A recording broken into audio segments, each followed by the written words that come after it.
Halo anak hebat, mari belajar bersama Kak Syarif. Halo anak hebat semua, Assalamualaikum warahmatullahi wabarakatuh. Pada pagi hari ini kita kembali berjumpa dengan Kak Syarif untuk pembelajaran 2, masih tetap tema 1, subtema 2. Bagaimana kabar anakku sekalian semua? Semoga masih tetap semangat, tetap menjaga kesehatan, dan tetap fokus terhadap pelajaran pada hari ini. Pada pertemuan kali ini, kita akan membahas tentang materi PPKN 3.1 dan sebentar muatan pelajaran kedua ada SBDP. Adapun tujuan pembelajaran yang akan kita capai pada hari ini adalah, setelah menyimak video ini, diharapkan anakku sekalian mampu menemukan 3 contoh pelaksanaan sila keempat Pancasila dalam kehidupan sehari-hari dengan benar. Dan yang kedua adalah, setelah mengamati berbagai contoh patung Nusantara, diharapkan aku sekalian mampu merencanakan desain patung dan maknanya sehari-hari dengan benar. Nah, anak sekalian, masih ingat pelajaran minggu lalu tentang penerapan sila-sila keempat? Pada hari ini kita akan lanjutkan untuk menggali informasi lebih dalam terkait penerapan sila-sila Pancasila, khususnya nilai sila keempat ini. Nah, anak sekalian, sila keempat ini mengandung makna bahwa pemerintahan itu dari rakyat, oleh rakyat, dan untuk rakyat dengan cara musyawarah untuk mencapai mufakat. Jadi terkadang anak sekalian mengadakan musyawarah kecil-kecilan, misalnya dengan orang tua di rumah, terkait misalnya liburan. Mau liburan kemana? Anak sekalian sepakati ya di dalam keluarganya. Nah, itu termasuk salah satu contoh penerapan sila-sila keempat dalam lingkungan keluarga. Apa itu musyawarah? Nah, musyawarah adalah suatu upaya bersama dengan sikap rendah hati untuk memecahkan persoalan guna mengambil keputusan bersama dalam penyelesaian masalah. Jadi dalam musyawarah kita harus mendengar saran dari orang lain. Kita harus bersikap lapang dada ketika misalnya keputusan yang diambil adalah keputusan yang bukan kita sarankan, tapi itu adalah keputusan bersama. Kita harus menerima dengan lapang dada. Nah, apa nilai-nilai yang terkandung dalam sila keempat Pancasila? Di sini Kak Syarif contohkan ada 5 nilai-nilai yang terkandung dalam sila keempat Pancasila. Apa saja yang termasuk di dalamnya? Yang pertama, mengutamakan kepentingan negara di atas dan masyarakat di atas kepentingan pribadi atau golongan. Jadi dalam pengambilan keputusan itu harus mengutamakan kepentingan negara dan masyarakat di atas kepentingan pribadi atau kepentingan golongan. Jadi keputusan yang diambil itu harus mengutamakan kepentingan bersama ya. Oke, yang kedua, tidak memaksakan kehendak kepada orang lain. Jadi maksudnya di sini adalah bahwa setiap musyawarah untuk mencapai mufakat itu setiap orang memiliki hak untuk mengeluarkan pendapat dan tidak boleh memaksakan kehendak kepada orang lain. Yang ketiga adalah mengutamakan musyawarah dalam mengambil keputusan untuk kepentingan bersama. Jadi untuk mengambil keputusan menurut sila keempat ini kita diharapkan untuk selalu mengutamakan musyawarah. Jadi mengambil keputusan itu bukan diambil secara diri sendiri. Artinya ketika musyawarah itu, keputusan itu diambil secara musyawarah, artinya itu adalah keputusan kita bersama. Kita pertanggungjawabkan, kita laksanakan dengan senang hati secara bersama. Dan yang keempat adalah menerima dan melaksanakan hasil musyawarah dengan rasa tanggung jawab. Seperti yang Kak Syarif ungkapkan tadi, bahwa keputusan yang diambil itu kita harus laksanakan secara bersama dengan rasa penuh tanggung jawab. Bahwa keputusan itu adalah keputusan bersama, bukan keputusan pribadi atau golongan.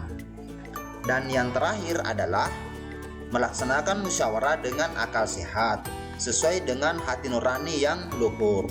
Jadi dalam pengambilan keputusan itu yang dilaksanakan dengan musyawarah harus melewati sebuah proses logika yang masuk akal, yang bisa diterima oleh semua pihak. Bagi anak sekalian, sudah mampu memahami nilai-nilai yang terkandung dalam sila keempat Pancasila.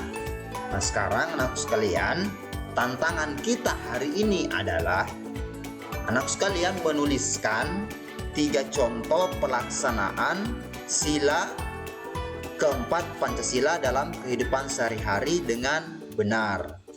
Tadi Kak Syarif sudah menjelaskan tentang nilai-nilai yang terkandung dalam sila keempat Pancasila.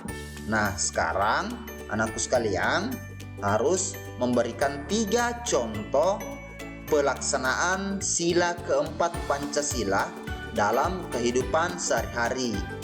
Tentu anakku sekalian terkadang mengambil keputusan secara musyawarah. Apa aja sih yang biasa anakku sekalian putuskan dengan musyawarah itu? Nah, coba tuliskan di bukunya tentang pelaksanaan sila keempat Pancasila tersebut, ya. Oke, lanjut materi SBDP, mengidentifikasi teknik-teknik pembuatan patung. Pertemuan lalu kita sudah memahami dasar pembuatan patung. Nah, hari ini kita perjelas, kita gali informasi tentang bagaimana teknik-teknik pembuatan patung. Atau ada anak hebat semua yang sudah merancang patung sebagai kegiatan belajarnya di rumah kemarin? Mari kita simak teknik-teknik pembuatan patung yang bisa Anda semua pelajari lebih lanjut untuk memperbaiki patung yang sudah dirancang di rumah. Pembuatan patung disesuaikan dengan bahan yang digunakan. Kemarin Kak Syarif sudah jelaskan ada beberapa bahan yang bisa dibuat patung, misalnya kayu atau tanah liat atau plastisin. Itu bahan yang digunakan, ya. Tentu bahan yang digunakan itu memiliki teknik pembuatan yang berbeda.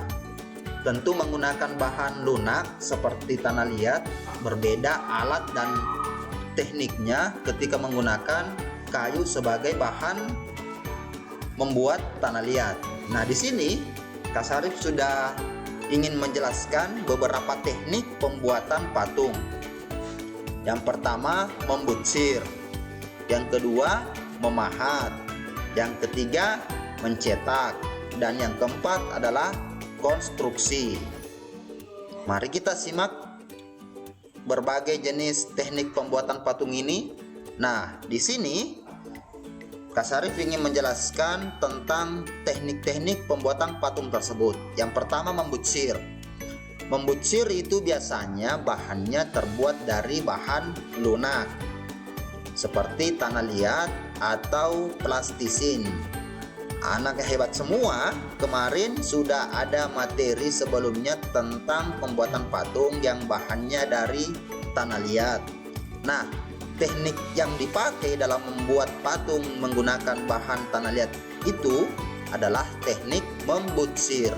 Jadi bagaimana anakku semua mengolah bahannya, mengolah tanah liat itu untuk dibuat sebagai patung, merancang modelnya, dan memberikan aksesoris hiasan-hiasan pada patung tersebut, memberikan gambar, ornamen, sampai tahap finishing atau mengecat.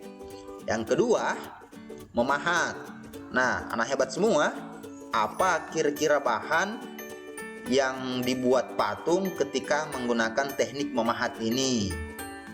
Ya, kalau melihat dari gambar ini, bahan yang digunakan untuk teknik pembuatan patung teknik memahat ini adalah yang terbuat dari bahan keras atau misalnya kayu. Ini menggunakan teknik memahat. Jadi kayunya itu dipahat untuk membentuk sebuah model atau rancangan desain patung itu sendiri. Dan yang ketiga adalah mencetak. Nah, yang dicetak itu bukan cuma 2 dimensi ya. Patung pun bisa dicetak.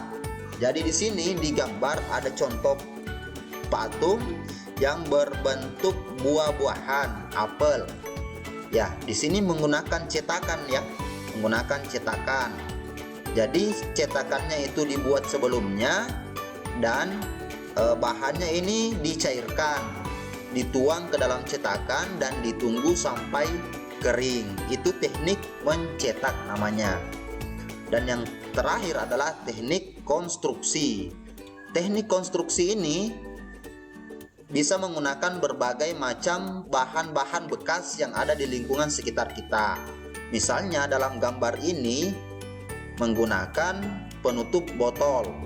Penutup botol ini dirangkai, dilem atau diikat untuk membentuk suatu model patung. Ini model robot. Jadi anak sekalian, ini termasuk salah satu teknik pembuatan patung, yaitu menggunakan teknik konstruksi dengan bahan-bahan bekas yang ada di lingkungan sekitar kita. Nah, di sini ada beberapa contoh patung Nusantara. Kalau yang pertama ini ada patung Surabaya. Ini ada di daerah Jawa Timur, Surabaya. Nah, ini terbuat dari bahan keras ya, yang dibentuk seperti ini. Dan yang kedua ini banyak terdapat di candi-candi sebagai bahan sarana beribadah untuk umat agama Hindu ataupun Buddha. Dan yang terakhir, yang ketiga ini adalah teknik patung para pahlawan. Ada Soekarno Hatta. Nah, di sini ada boneka, ada Doraemon. Anak sekalian, dengan teknik membutsir menggunakan tanah liat, anak hebat semua bisa menggunakan teknik membutsir untuk membuat patung sejenis Doraemon ini.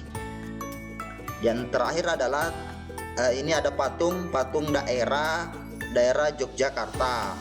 Jadi tanah liat boleh dibentuk seperti ini atau plastisin boleh dibentuk seperti ini. Nah, hebat semua. Tugasnya sekarang adalah bagaimana memperbaiki patung yang telah dirancang sebelumnya. Minggu lalu kita sudah mempelajari cara atau teknik membuat patung secara dasar. Hari ini kita kembali gali informasi tentang teknik pembuatan patung tersebut. Nah, anak sekalian, bagaimana materi hari ini? Nah, Kak Syarif harap semoga materi hari ini mampu dipahami dengan baik sehingga tantangan hari ini bisa diselesaikan. Tetap semangat ya, tetap semangat. Nah, cukup sampai di sini pembelajaran kita hari ini. Kita beraktivitas meskipun tetap di rumah. Jangan lupa jaga kesehatan dan ingat, tantangan hari ini harus kita taklukkan ya. Semangat. Demikian, saya akhiri dengan ucapan wabillahi taufiq wal hidayah. Assalamualaikum warahmatullahi wabarakatuh. Semangat anak hebat.